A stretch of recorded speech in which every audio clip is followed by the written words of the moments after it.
The pro-abortion professor appointed to lead the Asian Studies program at the University of Notre Dame has withdrawn from that position, while the Society of St. Pius X has decided to move ahead with ordinations without Vatican approval. Back with their unique insight and analysis is the Papal Posse, editor-in-chief of thecatholicthing.org, Robert Royal, and canon lawyer and priest of the Archdiocese of New York, Father Gerald Murray. Gentlemen, thank you for being here. That announcement that Professor Ostermann would withdraw from her appointment as head of the Asia Studies program was made by Dean Mary Gallagher at Notre Dame via email.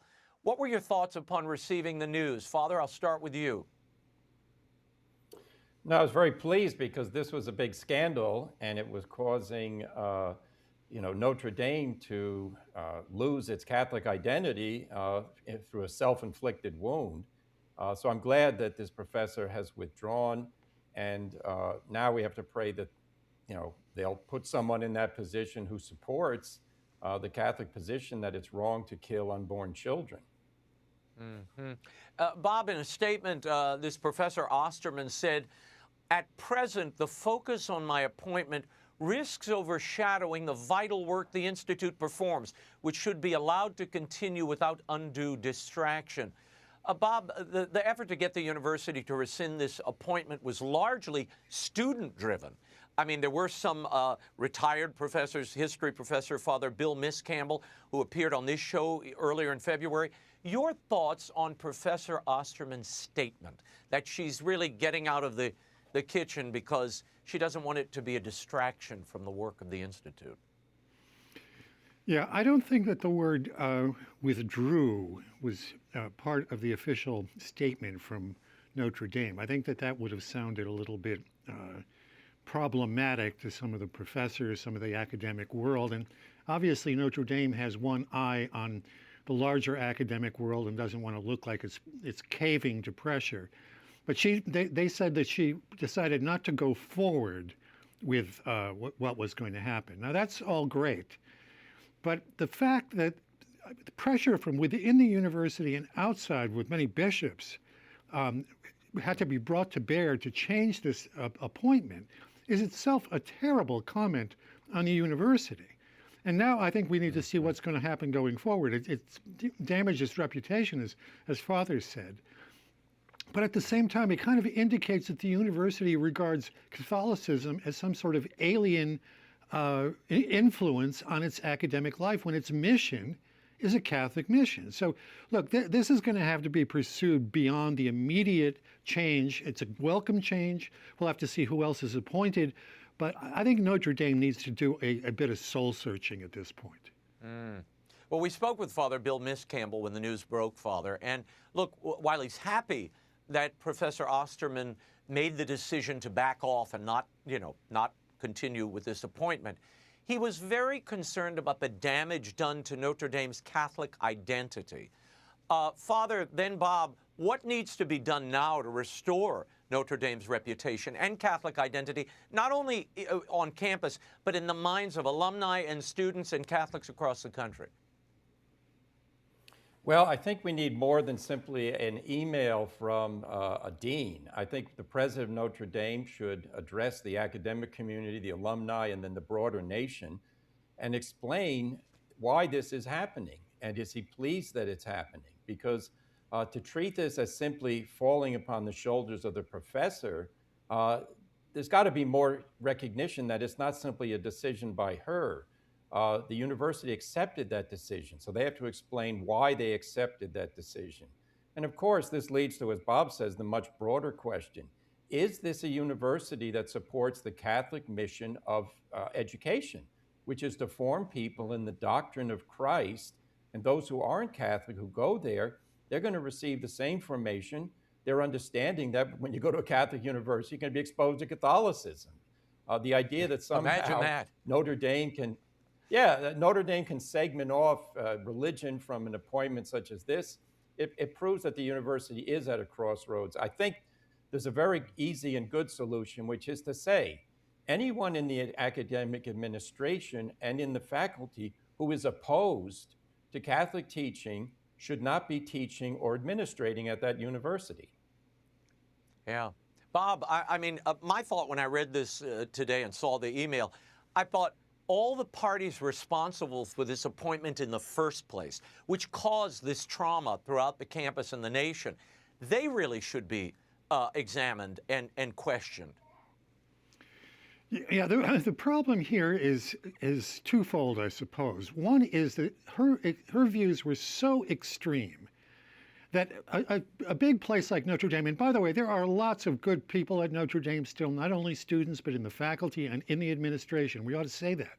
And they should be supported, and they should not be tainted by this terrible thing that happened. But her views were so aggressively pro-abortion, calling abortion as a tool of white supremacy and this other nonsensical stuff, that it beggars belief how this happened in the first place.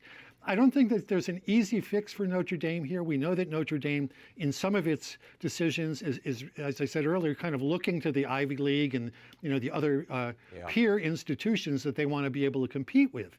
But although you can tolerate certain people in certain positions, I mean, I don't know, a professor of chemistry who has an odd view about abortion or IVF or something, you can tolerate that.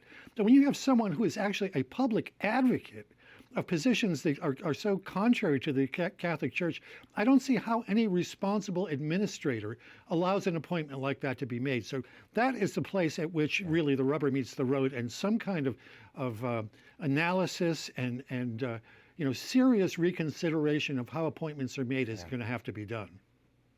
Yeah, accountability to the benefactors, to the students, and to the loyal staff that really are responsible for this turnabout in this story. It really was we had the head of the pro-life organization, Anna Kelly, a few weeks ago, and then Father Bill Miscampbell, and they really were quietly driving this on campus. And look, they had a big victory here, so God bless them.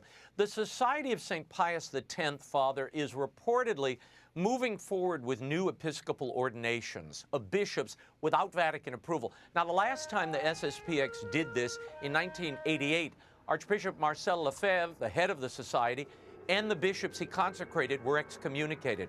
Are we about to see a repeat of that moment again?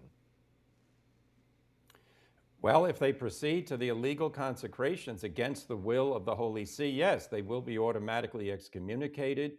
The bishop who does the ordination and also those who receive it. And that's an automatic excommunication. The Holy See can then declare that they have incurred the penalty, which is a way to make publicly secure the fact that they are now in a state of schism. They've been warned that this is a schismatic act. So they cannot justify by saying, well, we don't consider a schismatic act, therefore it isn't. No, the Holy See decides. And in this case, they're deciding very reasonably, because the Society of Pius X has been in discussion for more than 40 years about resolving the issues they have in the life of the church. And then for them to do this at this point is to basically say, we don't want any further discussions or further obedience. That's clearly a schismatic act. Bob, at least two high-ranking cardinals, Cardinal Mueller, Cardinal Sarah, have issued warnings to the Society about breaking unity with Rome. And basically they're saying, look, you have to obey the Holy See. Will they listen? On the other hand, you have Bishop Schneider saying there are forces in the Vatican that want these talks to break down. You say what? Yeah, I was very encouraged that the Cardinal Sarah and Cardinal Mueller publicly made those statements ahead of time, and I think that they're absolutely right. My worry here is I think that the Society has actually made demands that they know cannot be satisfied. They want changes in the documents of Vatican II. And look, we can debate all we want what those problematic, and we know there are problematic passages in various documents of Vatican II, but they aren't going to be changed, and they certainly aren't going to be changed before July. And my further worry here is that this intransigence, and I don't know how any Catholic can take up a position outside of the authority of the Church. This intransigence by a Latin liturgy group, I fear, is going to have terrible consequences about the legitimate attempts to bring back the traditional Latin Mass that we've been seeing.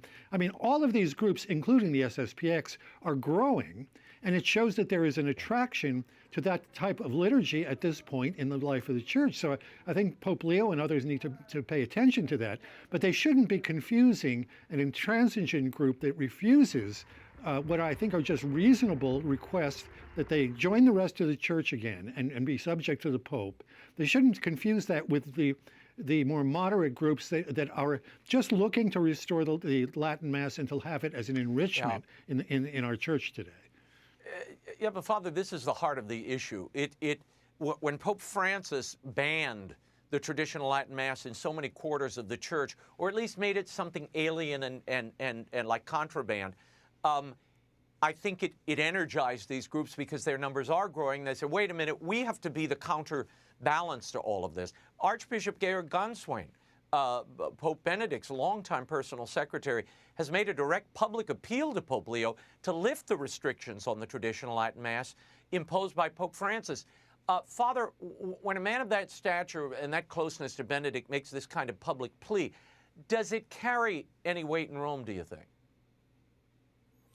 I think it does, because Archbishop Genswein is expressing the mind of a pope who had at his heart the promotion of the unity of the church. That's why he lifted the excommunication of the bishops who had been ordained illegally by Archbishop Lefebvre. That's why he issued Summorum Pontificum. That's why he spoke about mutual enrichment. In other words, he was trying to find in the life of the church what is the best way to promote the church's mission and its liturgical peace. Now, Pope Francis overthrew Summorum Pontificum, so he basically said, Catholics who regularly obey me, you have to obey me in this regard. And then he gave permissions to the Pius X Society to witness marriages and to hear confessions. He did it because he wanted to have valid sacraments. But in the meantime, he didn't make any demands on them to become obedient to him. So you have this unusual situation with those who are disobedient got rewarded, those who are obedient were penalized.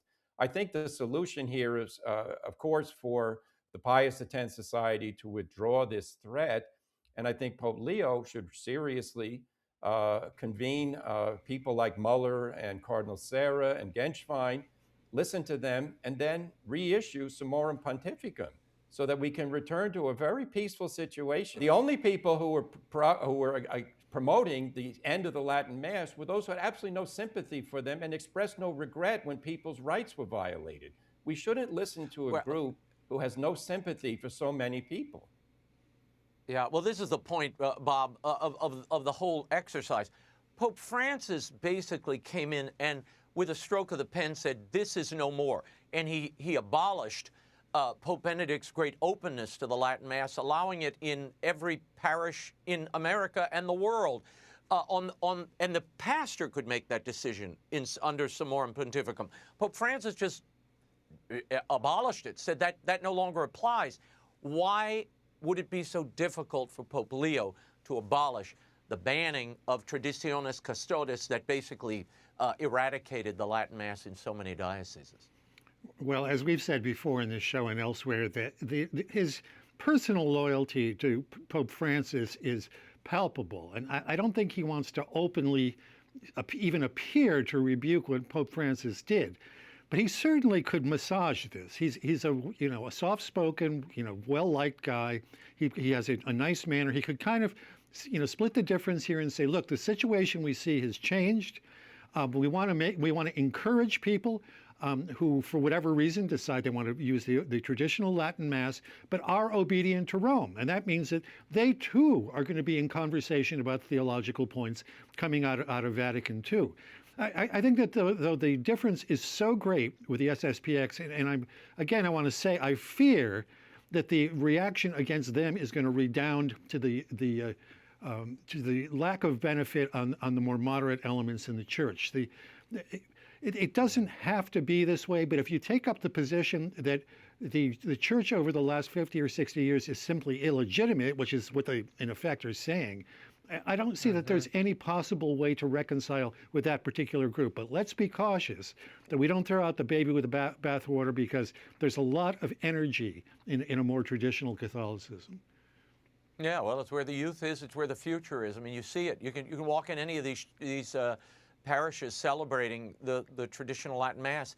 It's all young people. It's the future. So somehow Pope Leo has to grapple with this and come to a peaceful solution. I hope it's something closer to Summorum Pontificum. But ahead of the President's State of the Union, Father, and in the wake of months of federal immigration enforcement in Minnesota and across the country, the U.S. Bishops' Conference issued what can only be described as an immigration policy wish list, calling on Congress to act against ICE enforcement.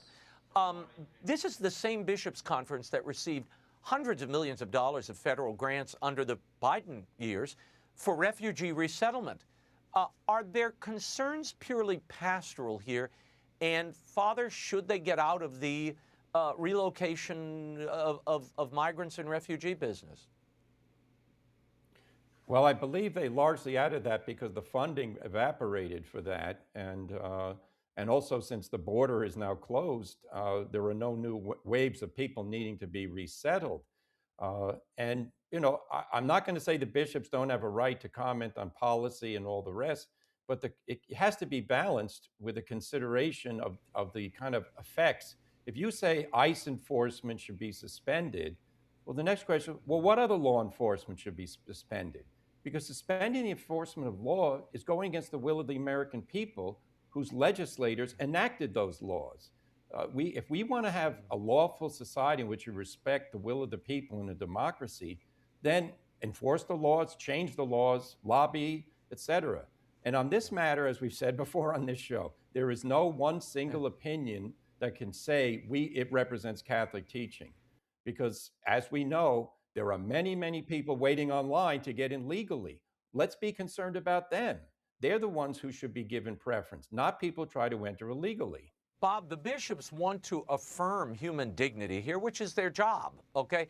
But they don't mention the cartel trafficking, the criminal enterprises, and the violence against American citizens that some, not all, of these immigrants who are here illegally and just cross the border, they don't acknowledge any of that. Is it wrong to ignore the rank human tragedy and the loss of dignity stemming from unfettered immigration policy, where no one's watching the border or the shore? Yeah, I think that that's the heart of the problem here, because they do say, you know, in passing, there are a few words about, of course, every country has a right to control its borders. But then, you know, that goes by the wayside, and there are all these things that are supposed to open up the situation in which we exist right now. And it's not only the criminality and that sort of immediate group of people who need to be deported, and I think largely ICE was doing that, at least at the beginning. There's a whole set of problems about the training of these ICE agents, because we brought so many of them in, and that's another part of this question. But the thing for me that I think that where they really fall down is they talk about the right to seek asylum. And there is such a thing, but there are particular rules, international rules, about what constitutes the way in which you seek asylum. Right. What we saw under the Biden administration was just wholesale opening of the borders, allowing people, you know, giving people phones and telling them show up for an asylum hearing 2 years from now. I mean, that's not controlling a border. When you have millions of people who come along, it's not, again, only the criminality. They speak as if everyone who then arrives here is a productive member of society. What about all the people who are being housed for free, fed for free, given free medical care? We already have people who are poor here in the United States, and we have a $35 trillion deficit, national deficit, federal deficit. And what are we supposed to do about our own poor to begin with? So there are multiple questions about justice and what is correct and what respects human dignity of our own people already here, of the people who are coming here legally.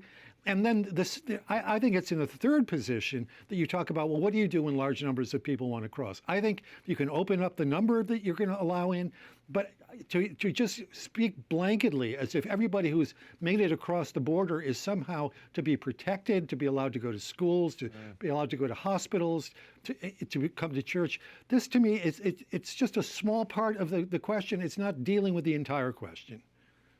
Yeah, no, they're all important points, and we will continue to look at this, examine it. I'm sure it won't go away. And be sure to check out this week's Prayerful Posse over on Arroyo Grande. We'll have a more in-depth discussion of these stories and many more. This corrupt bishop out in California, and the Pope meditating this week on corruption in the church, and much more. Robert Royal, Father Gerald Murray, thank you both as always.